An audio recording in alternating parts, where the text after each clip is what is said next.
What's good, you guys? It's your boy Blacky I'm back.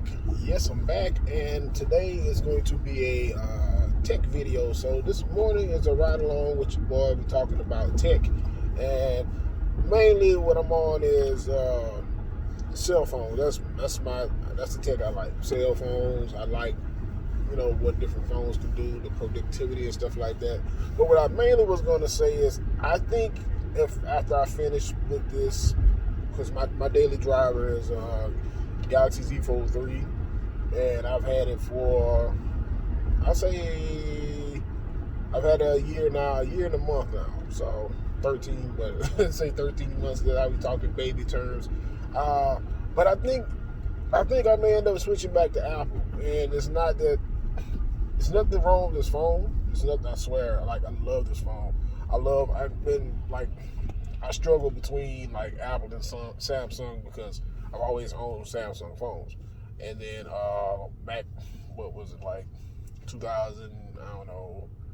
Dang, what year was it? They had the little debacle with the phones that caught on fire, or whatever. So Apple had the Note 7s, which I think they caught on fire, and they did like the whole, they retracted them from the public and stuff like that. And so I was kind of stuck because I love the Note phones. Those are the phones that I really like. So ended up switching. I had like the Galaxy Note Edge at the time, which was a Note phone, but it had like this curved edge that shows you like all this information. It was okay. It was a nice little phone, but for it to be a Note, it was pretty cool. So I switched from that and I switched to Apple, and I became intrigued with Apple's cameras. That's the thing that really turned me on to Apple after once they got to the 7, because that's where they're going from the Edge to the iPhone 7. So after that, I was like, man, they're doing some incredible things with their cameras. I was turned on to that. So I got the 7, skipped the 8, went to the X. Got the X, skipped the X, went to the 11 Pro Max, which I feel like the 11 Pro Max has been the best phone that Apple's put out for battery life. I liked it for that. So then after I got that, and I went to the iPhone 12 Pro Max.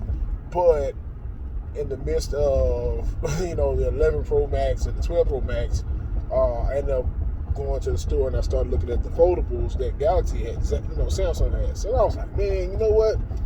I think I may go back to Samsung. And so went ahead and did my little early upgrade or whatever and switched back to Samsung when the Z Fold 3 came out.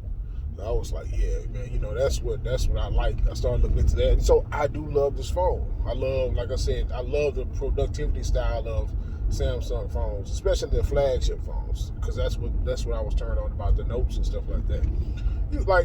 Right now, well, I could do it, I guess, but I can record this video and open up another screen on the front. This is the front I'm recording this video on, but I have done it before where I can record and open up another app at the same time, 2 apps. The inner screen, you can open up 3 apps. You can be just as productive and do all this stuff. I love that about these phones. That's like the biggest turn on. That's a turn off with Apple. They don't have multi screens and stuff like that. You can do like a picture screen or something like that, and everybody was like, oh, this is pretty cool.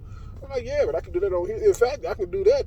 I can record, split this screen, and put a picture screen up at the same time. I love that about these phones. Just being productive. You don't have to stop doing what you're doing. You can also go into doing something else and go back to what you're doing. And I use it, I don't want to say frequently, it's not like all day, but throughout my day, that's one of the things that I like to do. So I've always been attracted to that about the Samsung style. The only thing that would really make me leave Samsung and go back to Apple, unfortunately, is my location. They don't I guess I would have to get into maybe another phone that Samsung does, because I struggled this year when I had an issue with this phone. I had a battery issue. So I went through this big hassle with Samsung and Apple. No, not Apple. I'm sorry, AT&T, and their Asurion or Azuron or whatever they call them. So the phone company, the cellular company, and and then the insurance company, I had this big battle about trying to get the battery fixed, and then nobody in my area will open this phone up. I mean, some of them will, but it's going to cost me a lot more. It will cost me more than it did to get the replacement, which that's what I ended up doing.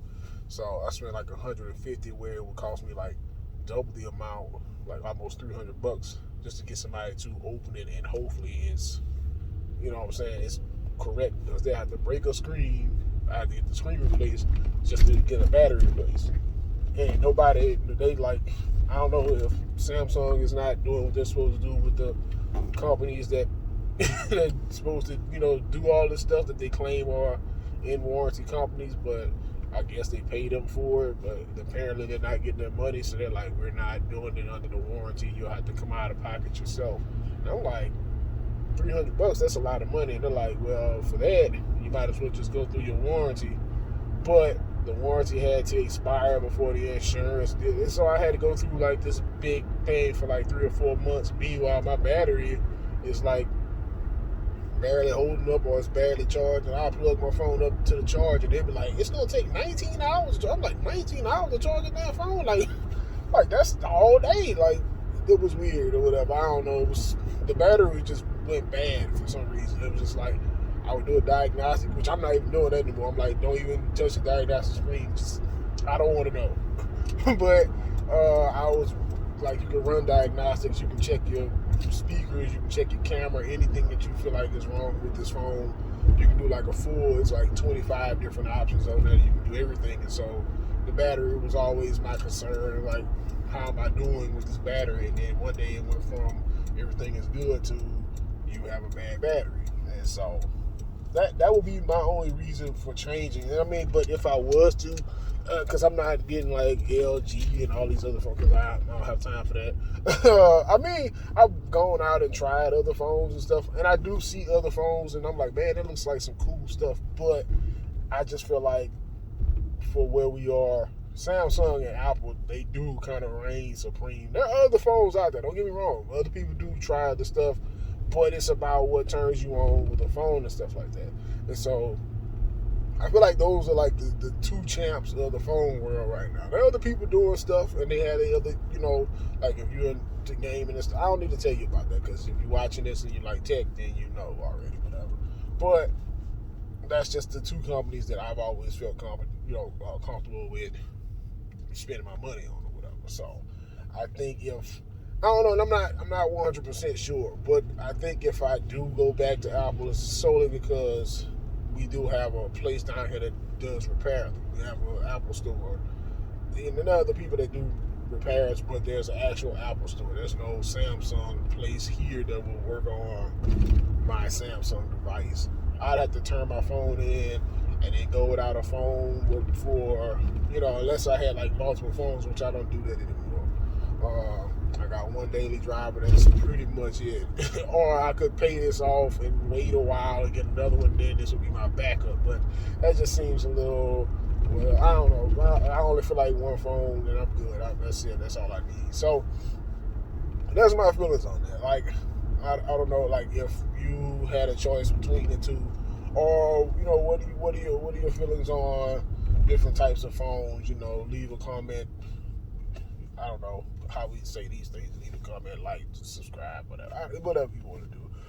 But just hit me up and let me know like your feelings on that. Cause like, how do you feel about foldables? Like that's the thing. I like for this to be my first foldable, and I mean just looking at it, I ain't gonna lie, I like it. Everybody has their little quirks and complaints and stuff like that, but honestly, once you use it enough, a lot of the stuff that they complain about, it really doesn't bother. Like the crease in the thing, I'm like, that don't really bother me. The inner screen camera, that I don't even use it like talking about, because I know it's blurry. Like, whatever. That's not a problem for me. That doesn't bother me. Like, I mean, the only thing that did really bother me about this phone is the battery life, but because the phone is a power hog, and I knew that up front, because you got a inner tablet that actually consists of two screens. That's a thing, you can burn through some stuff.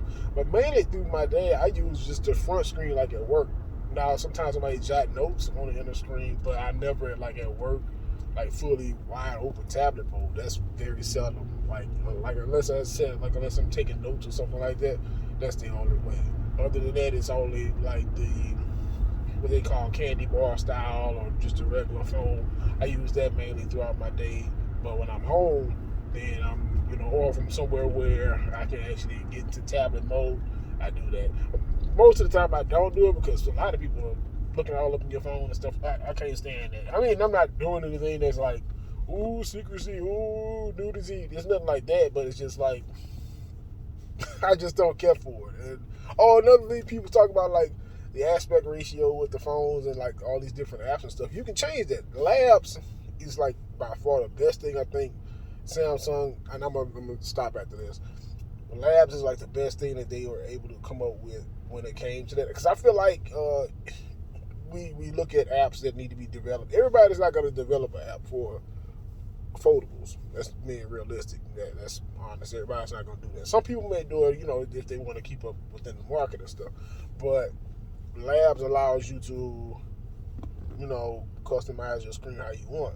Because there's some social media screens, like when I get on IG, if it's like in a full tablet size, it's horrendous because it's like, geez, you got a picture, you really got the picture. It's like, wow, it's a lot of picture. But you can shrink it down to where it's pleasurable. It does look good. You can either have it fit the screen or you can have it shrink down to where it's like, okay, this looks good. Versus some people who just won't develop the app for this type of phone. So I think Samsung did do a good thing with the Labs. I felt like that was pretty good. Labs is actually offers more stuff besides that too.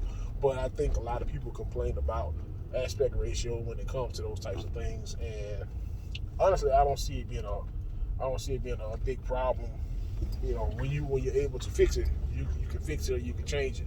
So once again, I'm done. I'm gonna close that mouth and have a good day. Hopefully, you guys have a good day. And like I said, leave a comment. Let me know how you feel about different phone styles and all this other great stuff. What team are you, Android or Apple? Holler at your boy. Let me know what's up. Peace.